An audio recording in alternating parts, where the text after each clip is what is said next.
be another story time.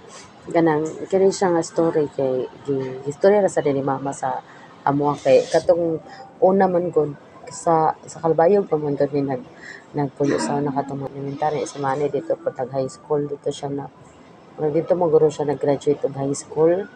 Ay dili sa Siyensate siya nag-graduate og high school. Kanang pag mag-run out gani dito no mag-run out gani dito kay uso ba dyan sa unang panahon nga mag-run out gani kay ang storyahan sa Jude kay kanang mga horror tapos uso kay sa una ang gasira mga nana.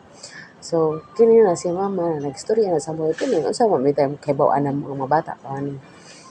So ang istorya ni mama kay dito sa may gawas namo naman toy sa mong silingan naman toy duha ka buktigong nga nagpuyo. Unya kana sila na sila baboy sa may ilawom sa ilahang kuan ilawom sa bahay ba. Ano sila baboy nagbuhi sila baboy.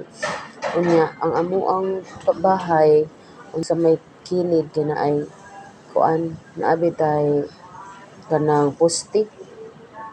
Unya kani nga tiguwang na babae kani ana siya nga naay langgam tug paan nga poste.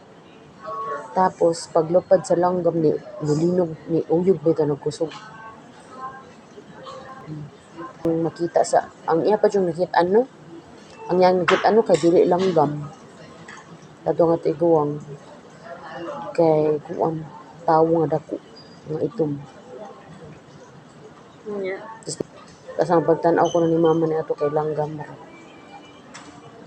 Mo to ni uyog. Kaprito. Ang boto sa ko kay ba mo tag ingon ni mama. Tapos sa katuman tong okay ba ako mega ba to basta somewhere sa dito sa lugar guro to sa akong dito sa lugar dito sa akong lola ba kay kakuan ka na San Telmo. Daw kuno kay na dito sa ilaha ang San Telmo. So, ay si Papa na gugukod sa ila sa bukid. Gigukod Santil mo.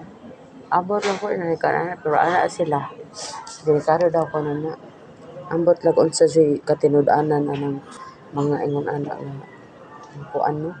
Unya nga sad ka ano kung mag-brand out ba kini atong mga ginikanan samutan na jud ta nga para lang matugtag sayo. para maminaw ta nila ba. Kay para dili na ta mo gawas para dili na ta mo di sa ni kanang matulog tag sayo maminaw ta sa ila.